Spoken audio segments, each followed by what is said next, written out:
students. In the last class we have just completed the topic D and F block elements. Now I am starting a new topic, that is electrochemistry. Electrochemistry. So here, why this topic has got the name electrochemistry, let us discuss. Here in this, it is a branch of chemistry that deals with the interconversion of it is a branch of chemistry that deals with the interconversion of electrical and chemical energies. Interconversion of electrical and chemical energies, and it is the study of electrical and chemical energies and interconversion of one to another, and also deals with the study of behavior of electrolytes in solutions. Study of behavior of electrolytes in solutions. Now let us discuss how to convert electrical energy to chemical energy and chemical energy to electrical energy. Okay. So here in the first process, chemical energy is converted to electrical. Chemical energy is converted to electrical. That is, electricity is generated by the chemical reaction, and it is taking place in the galvanic cell. Okay. So here in the first part, chemical energy is converted to electrical by the chemical reaction, and it is carried out in the galvanic cell. And electrical energy is converted to chemical energy by the decomposition of chemical substances, and this is carried out in a electrolytic cell. Okay. So here this electrochemistry is the branch of chemistry that deals with the study of electrical and chemical energy and interconversion of one to another, and also deals with the behavior of electrolytes in solution. So that here, first conversion, chemical energy is converted to electrical energy by the chemical reaction, chemical spontaneous reaction, and it will be carried out in the galvanic cell. And electrical energy is converted to chemical energy by the decomposition of chemical substances, and this is carried out in the electrolytic cell.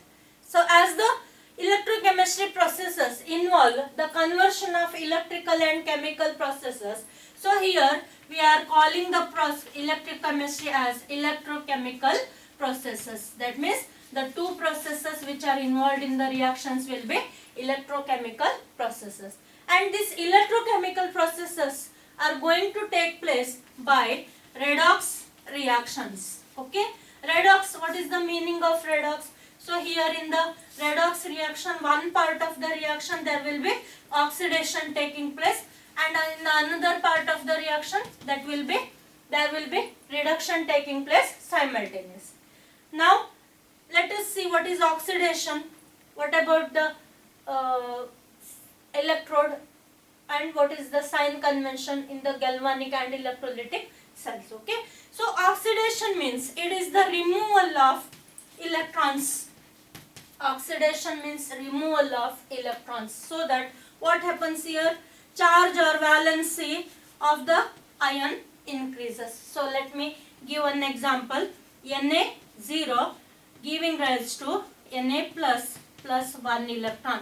So here oxidation is a process where we are having removal of electrons, so that charge increases. See here, charge is 0 in the beginning, and after the change charge is plus 1. Okay. And here anode is the oxidation. Anode is considered as the oxidation electrode. Anode is considered as the oxidation electrode. So always wherever the oxidation take place, that is anode. Remember the concepts clearly. Okay. Because in this class I am going to have the preliminary ideas of this topic, so that if you don't know these ideas, then you will not be able to go further ideas. Okay, so here reduction means it is addition of electrons. So addition of electrons, what happens there? In the addition of electrons, charge decreases. Okay, charge decreases. Let me give an example. Cl plus 1 electron giving rise to Cl minus. Addition of electron. I have for chlorine atom, I have added 1 electron so that it is Cl minus. 0 is greater than minus 1. So here the electrode where the reduction takes place is called as cathode, or cathode is considered as reduction electrode. Okay, so this is the common concept. Now let us go for the sign conventions. Sign conventions used in the process. Okay, as you know that anion and cation. Cation is a positively charged ion and anion is a negatively charged ion. Okay, this concept we all know. Cation is a positively charged ion and anion is a negatively charged ion. When electric field is applied,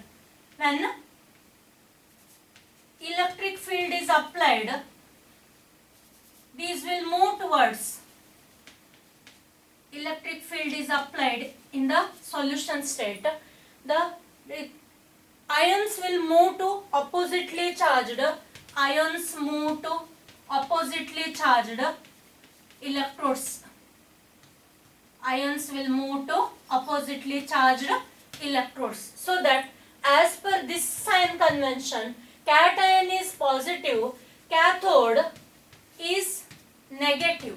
Okay, and anion is negative, so that anode is positive. This sign convention is used in the electrolytic cells. This sign convention is used in the electrolytic cell. The galvanic cell make use of the sign conventions, but in the reverse way. That is, for the anode we are taking the sign as negative, and for the cathode we are taking the sign as positive in case of galvanic cell. Okay, so just this, make this idea clear so that you will be able to solve the ideas in this topic. Now let us discuss about the applications of electrochemistry. That means the theoretical part of electrochemistry is having many applications like electroplating, then electrolysis of metals like sodium hydroxide, NaCl, H2, F2, Cl2, like this. We are having the electrolysis of products or metals like zinc, copper, etc. So production of compounds like NaOH, NaCl, H2, F2, Cl2, like that, and electrolysis of metals like zinc, copper to get the pure metals. Then electroplating, so one metal is placed on the another metal to cut off the corrosion process. Then in the photographic field also this electrochemistry is required, and in the batteries we are using the power supplies, that is lead accumulators as the energy sources. And in the corrosion, or while after studying the corrosion process, we are able to just make the metal which is being corroded by the another metal, means we can save the metal to be corroded. Now with this information I will just move for the first part, that is terms and terminologies in the electrochemistry. With this information, that is introduction idea, I will move to terms and terminologies. Terms and terminologies. So in this terms and terminologies, first word to be deal with is electricity. What is electricity? You are using the word electricity most frequently. Okay, what is the term electricity? Electricity is nothing but it is the flow of charges. Flow of charges, like it is the flow of charges. Charges may be ions or electrons. So electricity is the flow of charges like ions or electrons. One electron has a charge of minus 1.6 into 10 raised to minus 19 coulomb. Next word to be defined is coulomb. Okay. So what is the coulomb here? What is the coulomb? So in order to express the charge on the electron, I have expressed the quantity. It is the unit used to measure quantity of electricity. Unit used to measure quantity of electricity. So that what is 1 coulomb, or which quantity is called as 1 coulomb? When 1 ampere of current, 1 coulomb means it is the quantity of electricity passed for 1 ampere of current for 1 second of time. That is 1 coulomb is the quantity of electricity which flows when 1 ampere of current flows for 1 second of time. So that this relation can be given by the relation Q is equal to IT. That means Q is the notation used for expressing quantity of electricity. 1 ampere, that is quantity used is I, current. Then T is time of flow in seconds. So here this Q is quantity of electricity passed. Q is quantity of electricity flows or passed.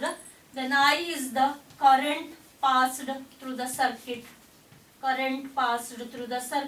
And T is the time of flow in seconds. Okay. So here 1 coulomb is the unit, or 1 coulomb is the quantity of electricity just passed for or flows when 1 ampere of current flows for 1 second of time. Okay. So here how many coulombs make 1 Faraday? 1 Faraday equals 96,500 coulombs. Next word to be defined is Faraday. Okay. So just one word give you the another to be defined. Okay. So here next word to be used is Faraday. And this is denoted by the notation F. Here coulomb is given by the notation capital C. Okay. So here Faraday is also the unit to measure quantity of the quantity of electricity.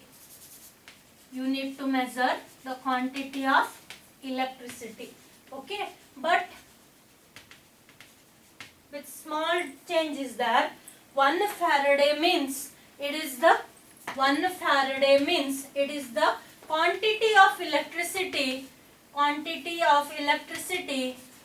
flows for 1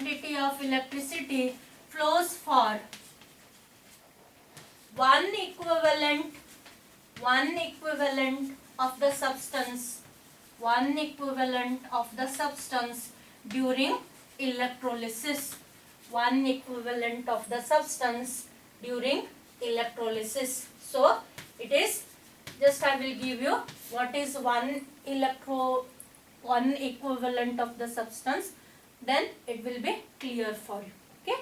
So here 1 Faraday is equal to 96,500. This quantity where it came, a question arises. Okay. So here I will give you the answer for this quantity also. So here 1 Faraday is the quantity of electricity flows for 1 equivalent of the substance during electrolysis. So just for the 1 equivalent mass, I will give one relation: molar mass divided by valency.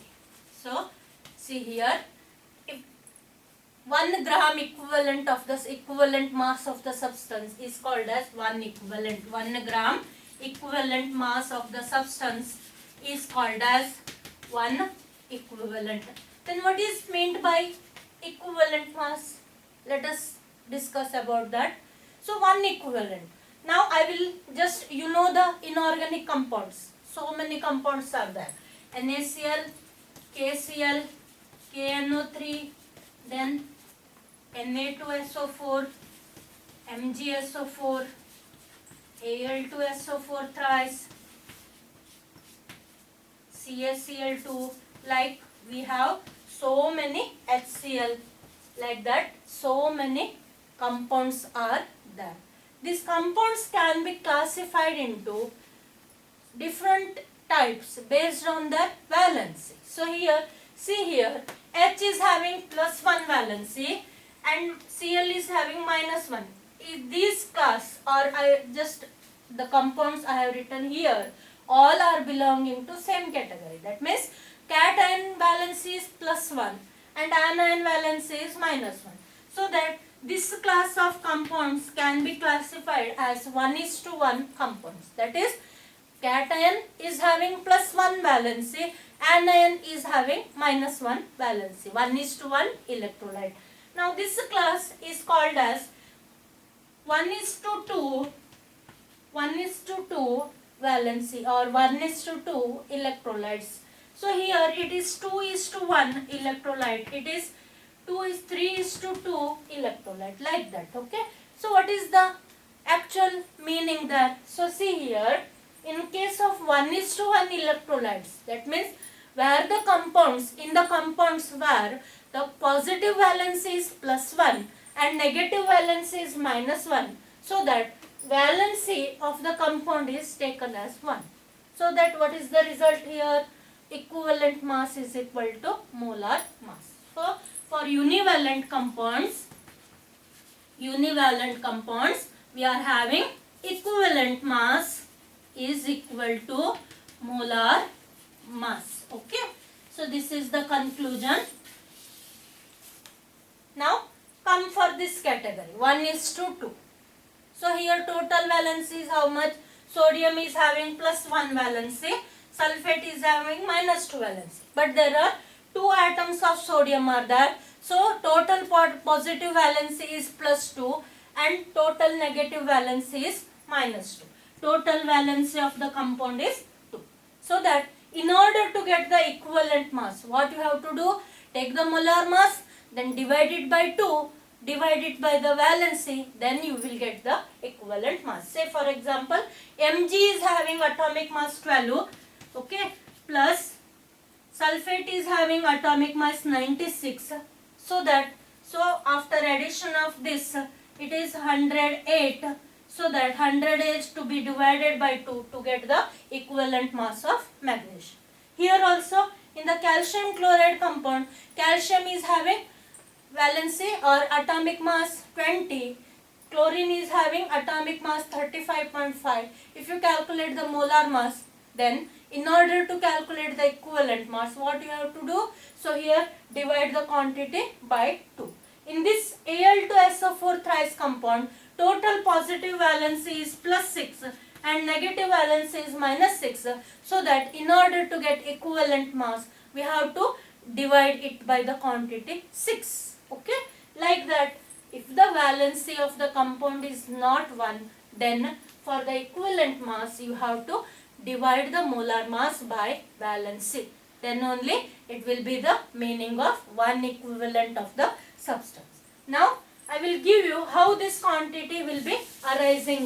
Okay, so here as per the definition of 1 equivalent of, or as per the definition of 1 Faraday of electricity, let me write 1 Faraday is equal to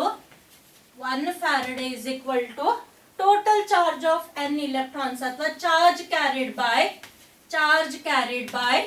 1 mole of electrons. Charge carried by 1 mole of electrons. That is, it is equal to charge on electron.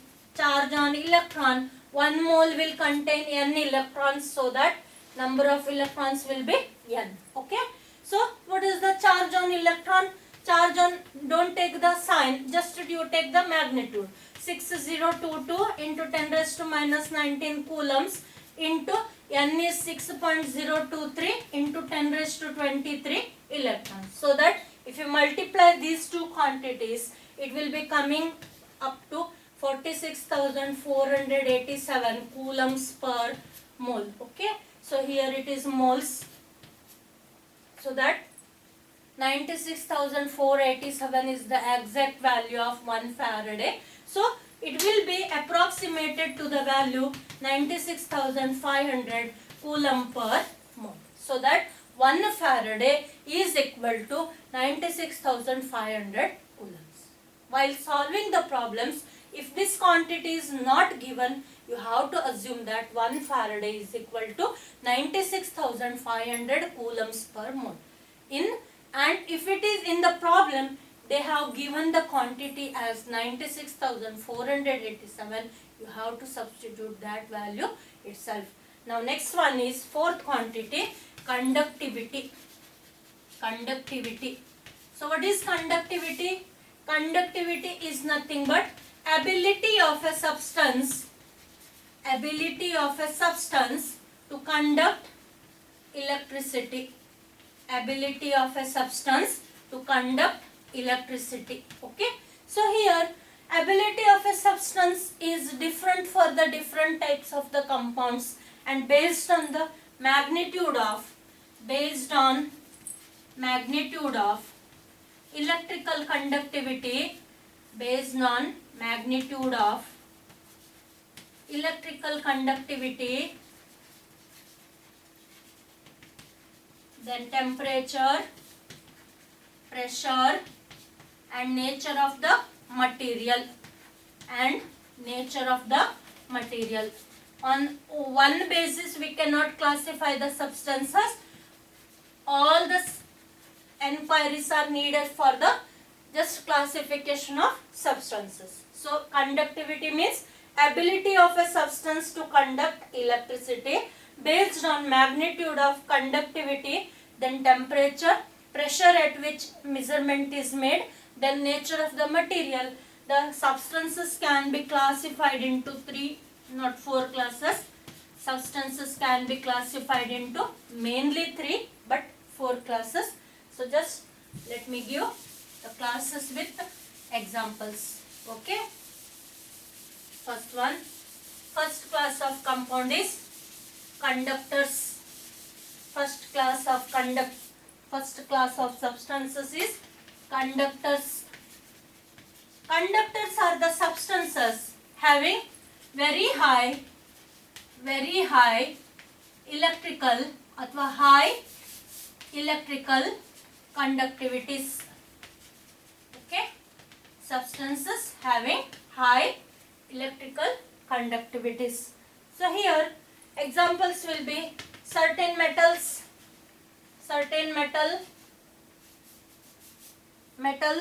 like carbon black, certain non-metals like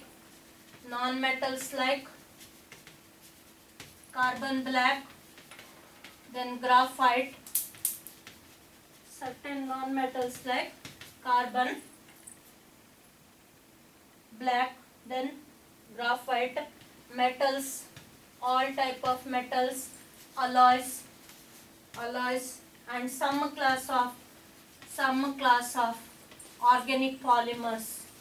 Some class of organic polymers are the some of the examples in the conductor classification. That is, compounds having higher conductivities, we can have the examples like non-metals like carbon black, graphite, then metals, alloys, some class of organic polymers. Second class is insulators.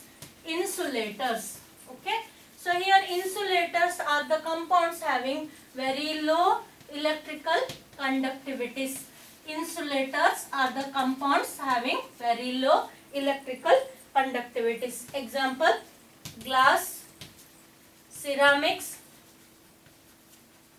and cement dry. Okay, wet cement is the electrical conductor, remember that quantity. Dry cement is an insulator.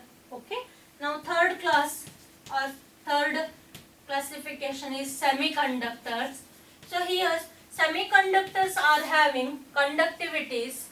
Semiconductors are having conductivities between conductors and insulators. Semiconductors are the substances having conductivities between conductors and insulators. They are the important electronic materials.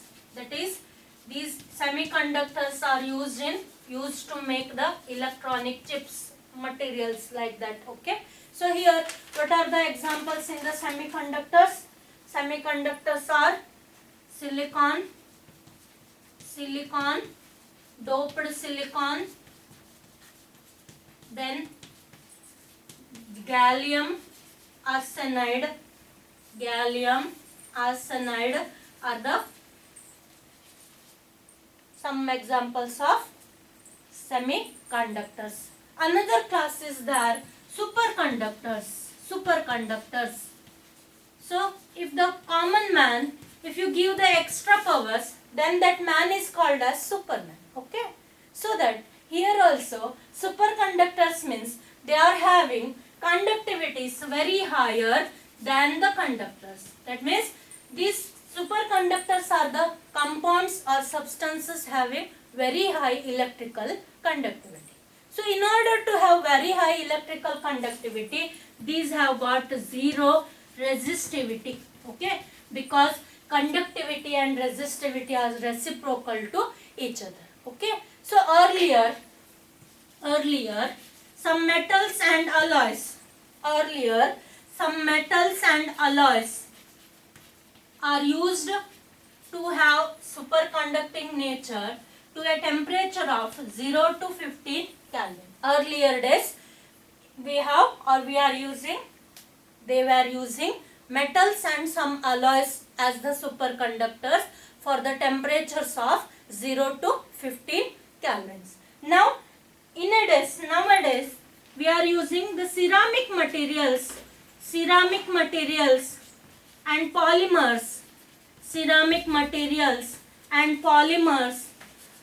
up to the temperature of 150 Kelvin. We can act as superconductors. Okay. So ceramic materials, polymers and mixed oxides of metals will give the superconductivity nature up to 150 Kelvin. Okay. So in this class I will just wind off my topic, and in the next class I will continue the next part. Thank you.